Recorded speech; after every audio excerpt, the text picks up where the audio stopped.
mga kababayan, ang pambansang awit ng Pilipinas.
Para maminaw sa aturang story na aturang i-discuss karon na buntag. O, di ba, ang makita na to kay dito ba si pangalan mo, be? Si Ate Ashley na siya, mga tao. Kiso na ng mga tao. Kamu kita tunan. So, kasi ko na try to close your eyes. Piyungan mo yung mata. Sige to. Sige, hinay-hinay lang kahanap yung mga mata. Kasi mo ang nakita katong ipiyong mo na, ba't may nakita itong ipiyong mo nila mga mata? So, wala. Gusto, pinala. Upat. Sige. Sige, Gopi, gusto lang ko madungan sila ni Gopi. Sige, ito, ibuhat ka. Tanan. Oh, very good. Palakpakan na si Ate. Kahaya, langit, yuta, tubig.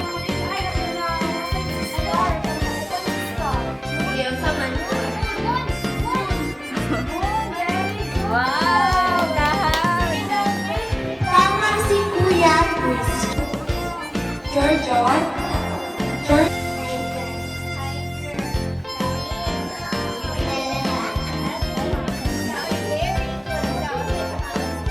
Sa story ni Ma'am. Sige, Dobby, mainhan na ko di kung kinsa dyan ang naminaw. Kay na ako'y pagputana, ang makatubad kay hatagan o prize. Unang pangutana.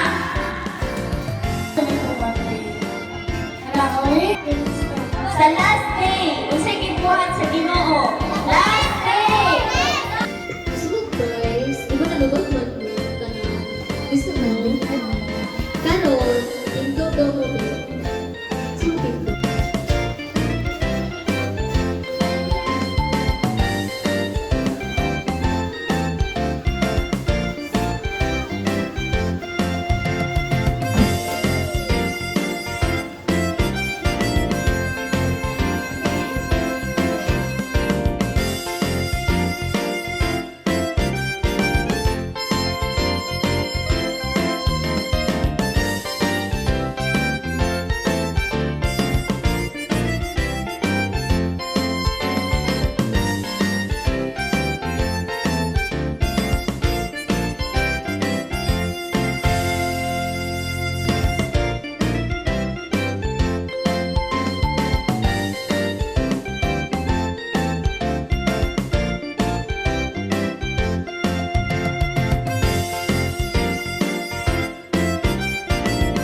Good afternoon, everyone. I am Kimberly O. Umambak, and here with me is a BSBA student. Hi everyone, my name is Honey Grace Abbas. I am first year BSBA College, major in Marketing Management and under sa NSTP subject. Unsa inyong mga preparation para makasugod mo sa inyong pagabuhaton nga school community service? Before atong community service namo is si Sir Marlon jud ang nag-prepare before me mag-adto dito, which is nagsabot pa siya dito sa community nga amo ang adtuan para pag adto namo during na jud sa mga activity dito is dili siya kanang sasaw, which is hanay jud siya. Okay. Unsa inyong mga na-experience during sa community service? Sa community service namo is nagbalay-balay jud mi ato, then nagdala mi og form, and then ang katunga form is na siya mga recommendation dito sa ilang community ba kung unsa mo ang activity nga ihatag dito, unsa nga recommendation nga i-enhance na mo sa ilang simbahan. So dagan ang nagpili ato sa simbahan nga pag-renovate sa ilang simbahan ba kay before ilang simbahan is dili jud siya kanang tarong, which is kahoy pamangpud guro to, and then sa karon sa ako ang natanaw sa ilang simbahan which is naka-concrete na siya, and then hanay na siya tan-awon, dili na siya katong dagan jud og kanang mga gabok-gabok, and then dili na pud siya katong masudlan jud og baha. Okay. So, unsa inyong mga activities nga nabuhat para sa mga bata?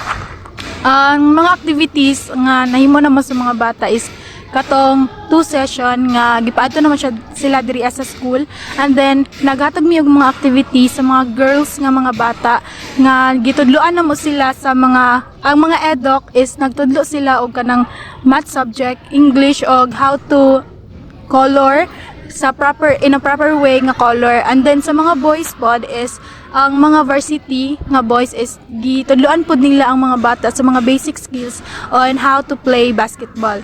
And then sa overall is naapod ang mga BSBA student nagluto mi og kanang bihon og champurado para sa ilang snacks sa mga bata, and also sa mga parents pod nga naa sa ilang guide. Okay. So, unsa imong mga na-feel nga naging successful inyong nabuhat nga school community service? Actually, ang na-feel jud nako, to be honest, is kapoy jud siya. So, kapoy jud mag-handle og hugason sa mga kaldero nga lagom kayog lubot, and then sumaotod tulo lang mi nagkiskis atong kaldero sa lubot nga hastang ituma kay ang uban is nang hawa na, and then fun siya, lingaw siya during sa activity din niya, and then okay lang, wala siya pagmahay, which is grado man jud ang gihisgutan. Yan lang. Okay, thank you. Thank you very much for letting us interview you.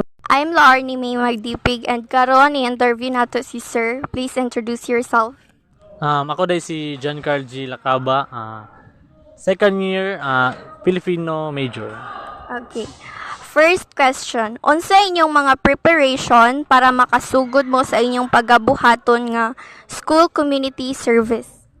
Una-una no, ang leader namo or among teacher nga si Sir Marlon kay nag-conduct siya og meeting about sa amuang pamuhaton sa adlaw sa among community service. Nag-meeting me about unsa amo ang mga prizes or kanang ihatag namo sa mga bata. O like nag-meeting me like bola, mig mga ingana kanang at least malingaw ang mga bata o willing sila mas mo interesado sila no, mas mapalingaw jud ang mga bata. Okay, thank you. Next question, unsa inyong mga na-experience during community service? At sa side sa amo ang mga basketball players, so miog ka ng basketball clinic, yung ginatudloan ang mga estudyante na mga training sa basketball na mga basic skills lang, and then sa amuan pong eskwelahan ay sa amuan po nga side sa mga teachers or BSED kay nagtudlo mi og mga bata og na po yung mga kanang nagluto para kanang ipakaon naman sa mga bata. Okay, third question. Unsa inyong mga activities nga nabuhat para sa mga bata? So kato no, katong nagluto mi mo to among activities pod nga isa sa para ang mga bata og ang ilang mga inahan og or ilang mga parents kay makakaon no og nag para dula-dula mi diri og kana mga basketball nga after atong basketball training ginapadula na mo sila and 5-on-5 then sa school sa amo po sa room nagpadula mi og mga kanang mga sayaw-sayaw para then kung kisay mga mas giling jud mo to siya among mas dako yung price no or mas gwapo pod mo na mas malingaw jud sila kanang dagan jud sila og magkipag-compete jud sila so mo na among mga para malingaw jud sila og mayo. Okay. Last question. Unsa imong na-feel na nga naging successful inyong gibuhat nga school community service?